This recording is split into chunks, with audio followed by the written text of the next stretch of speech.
What's up, everybody? Welcome back to The Elevator Life. Hey guys, how's it going? Hope you're having a good day wherever you are in the world. Yep, we're cruising over here. It's actually been livable the last few days. We had some rain come in so I can breathe again. Yeah, went on a run outside, which was nice, and business has been steady, so that's always a good thing. Spent some time really high off the ground yesterday. Yeah, we were up in the Four Seasons over in the IFC in Guangzhou, one of the tallest building in Guangzhou. It's about 110 stories, and their hotel is from floor 70 to 110, and we're checking out the venue for potential new opportunities to host some of our private clients, and we were pretty blown away. It's a really nice place. Talk about private banquet rooms when you're 100 feet or 100 stories off the ground. It's really impressive. Yeah, so we're really looking forward to doing some events there. Hopefully in the near future, sooner than later. It's unbelievable being in a building like that where you can look over the entire city and really get a feeling of what China and what's happening here, the growth that is simply happening just in the buildings that are going up like weeds. Yeah, they're building the Twin Tower to it right now as we speak. So that's going up off our balcony, as you guys have seen in our apartment episode. So yeah, pretty exciting stuff watching it all go up, and there's no slowing down here, that's for sure. The building's so big, you almost wonder what can possibly go in the other one, because this one's so huge. But I don't know. I guess we'll find out. This is China. Yeah, exactly. It has to be big. Jumping into today's episode, we're going to be talking about something that obviously relates to us a lot and our business, and we want to pass on to you guys, which is about importing and taxes associated with importing products to China, because that's our main business right now. Yeah, we actually received this question. I couldn't believe we hadn't done an episode on when you're going to import a good. Obviously, that's a question you're going to have to deal with. What are the taxes, duties that you have to pay when you're importing something into China? This is something you're going to have to consider, obviously, before you start your venture. This is one of the main things that you're going to have to consider because it goes directly into your costs. It deals with how effective you're going to be in the market, how competitive you'll be, and a lot of it has to deal with what good you're bringing in and what country you're coming from. Yeah, we always talk about how big of an opportunity it is. We think it's one of the biggest ones, if not the biggest here in China in regards to trading, because the market's growing so quickly, and it's a really big opportunity. It's how we found success, but we never really went into the nitty-gritty about the full details of it. You know, not the exciting, glamorous stuff, but the realistic stuff you're going to have to figure out before you get started. Yeah, so China doesn't have a national sales tax, they like back in the United States. So that, the government's going to get their money anyway, somehow. Yeah. Okay, so that's applied onto the importers that are bringing in goods. And so you got your value-added tax, you got your consumption tax, and you got your duties, which change per good. Okay, so there's 3 different taxes that you're going to have to deal with each good. And the way we want to go through it, we're obviously our biggest experiences in importing wine, and so we'll kind of go through our process of how we went about the logistical part of it, and then the tax process here once it got into China. And we'll kind of take you through that so you kind of understand the taxes, how it works, and then we'll also link down below the video some resources that you can go check out on the different goods that you might consider bringing in and what the tax implications of those would be. Yeah, you will be surprised, especially if you look at this resource, about the amount of variation that depending on the country it's from, depending on the product itself, of how much you could potentially be paying to get this product into China. One of the interesting things too is because of this, they don't have a sales tax, and a lot of our tax will range from about 41 to 50% in the wine industry, and that's so high that it really is hard for the price that is paid in the market by a lot of consumers to match the actual value they're getting. For example, in the wine market, due to this tax problem, due to the taxes, there aren't like $7 to $8 bottles that you get in the States, $7 to say $15. If you can get really good price wine in America, in China that's not the case, because you're going to be paying $15 a bottle for something that you should be paying $7. And so the value isn't reflected in a lot of consumers. However, that is really outweighed right now by the people that are willing to spend a lot of money. Exactly. The rule of thumb with wine is normally it's 2 to 3 times what would be costs in your domestic market, just because of the markup here. But that being said, they have the buying power to be able to do it, and because they have access to these goods and access to the, they have the ability to purchase these products at a premium price. So you see a lot of, what's interesting, you see a lot of importers kind of going for that higher margin, but then you also see ones like us having the Western idea to the distribution and the markup, which we're looking for the long-term growth, which we believe has the most value over time. Either way, yeah, the market sets its prices, and so people have become accustomed to paying 200 to 300 RMB, which is about $45, $30, $45 for a good bottle of wine. Yeah. And the more they get used to that, the more they're willing to buy at that price. But just what we're saying is, it just doesn't match up with the value that you're used to being in where you're from and paying 100%. What you're from. Yeah. Okay, but they're getting used to that here, so obviously there are huge opportunities in this market. So getting into it, the first tax, guys, is going to be your value-added tax. That's a straight line, 17% on the goods that you're going to import into here. Okay? Yeah. So the 17%, it varies. Well, that's straight on, but that's included on our wine as well. Yep, 17%. That's your basis line that you're going to be importing in is 17%. Interesting thing to note, that is why it's a really capital-intensive business importing things into China, because this is paid before you're going to get your product in China. For example, goods in America, sales tax, you're not paying that right away, because you can pay sales tax when the consumer is paying you back. Here in China, you're going to have to pay the taxes right up. Obviously with wine, which can be as high as 48%, you're paying 40% taxes on the product before you even get it and can sell any of it. Yeah, before there's even any revenue generated from it, you're paying the tax up front.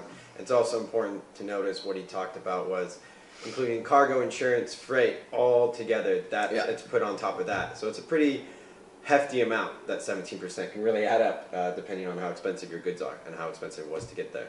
Number 2 is the consumption tax, which is also huge range, 1 to 45% depending on the good. The more premium it is, the more special or more closely regulated, the more expensive. Exactly. Guys, so you're going to have your VAT tax, your consumption tax, and your duties. We're going to include a little 3-line equation below that gives you a general understanding of what we do for wine. And so whatever good you're looking at, also check the links out below, check that equation out below, and kind of plug in some numbers, see what you'll be dealing with. But definitely taxes can be an interesting experience here in China, and it's definitely makes it capital intensive like we talked about earlier. Now we want to go through our experience, because not only do taxes provide, make it a capital intensive business, but it can also be a very, very interesting process. Yeah, it's no walk in the park, and it's nothing there's no exact solution or remedy for it. It's not a cookie cutter business process. It changes every time we ship it, because it depends on so many variables. Shipping from the U.S., importing a product to a foreign country that's very, very strict on their market. Yes, very strict indeed. And so when we ship our products from our wineries and we ship them to our port over here in Guangzhou, we're told that the normal CIQ time, which is China Inspection and Quarantine, that's when they're inspecting all the products that are shipped in to strict regulations, it should take a month, okay, maximum 2 months. We've always had it take at least 2 months, and the most difficult part about dealing with that is the communication factor, finding out really what's going on with our products and getting a set deadline of when they're going to be released. Yeah, exactly. And this is why it takes so long for us, we should mention, is wine. There's a lot of counterfeit wines coming from around the world. So when we talk about very strictly regulated, we're very, very familiar with that. Some products, some beers, for example, once they're past the CIQ, it's about a 1 week to 2 week turnover for them. Once the SKU is into the system, they can check it, okay, it's where it's supposed to be. With wines, every varietal and vintage, if it's in a different shipments, whether we shipped it in January or March, even if it's the same exact identical wine, that's still going to be in there a couple weeks, because they're going to take it to their labs, analyze it, and make sure it's legitimately the wine you're saying it is. Exactly. That is really important, because we are in such a difficult industry to talk about this in such a general way, because our good is so difficultly and highly regulated here. But usually with every SKU, like you said, every new time, the first time it comes into China, you're going to at least be looking at a month just to get it into their system. If the product description, if the exact product doesn't change, it will be a lot faster coming through. The shipments coming through every other few weeks, you should be able to get them through CIQ. With us, with wine, it always takes at least a month to 2 months to get them through.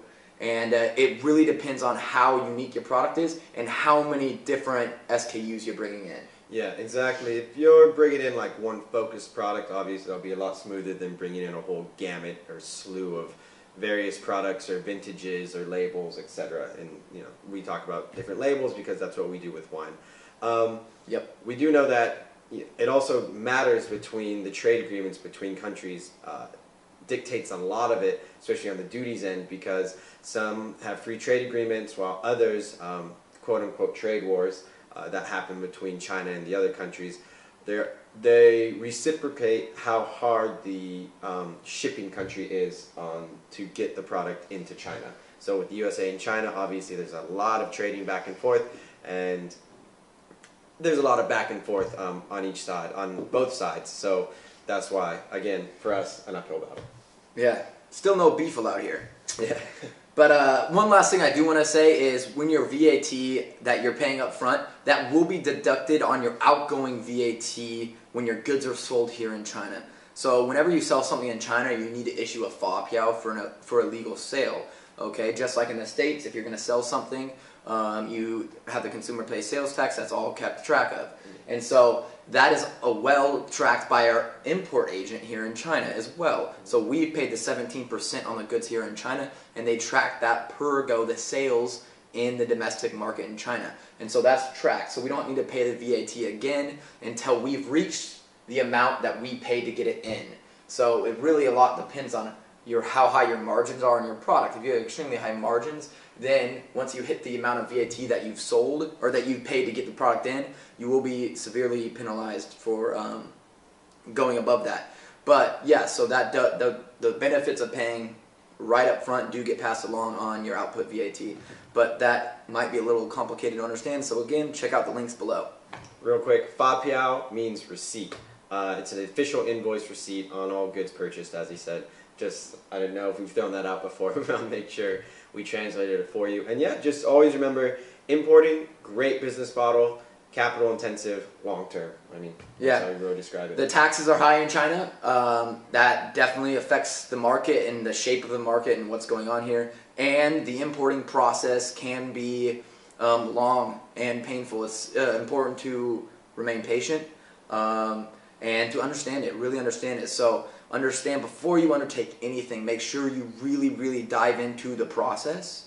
The process of getting it through CIQ, and really, really heavy understanding the tax implications on the good, where it's coming from, that you will be liable for to get it into the country. Yeah, we'd love to hear from everybody all around the world. You want to import a product? What do you want to import? I'm always interested. We say Oregon wash and wine, and people are kind of blown away because they've never heard Oregon or Washington produce wines, or two, they just think, wow, I had no idea that they could be successful here. So opportunity all over the market. See where your country's goods could fit in. Yeah, guys, if you have any questions about doing business in China, check out our consulting page. We love helping people out. So just go to our website, theelevatorlife.com, check out consulting, and shoot us a quick email. Yeah. Cheers, everybody.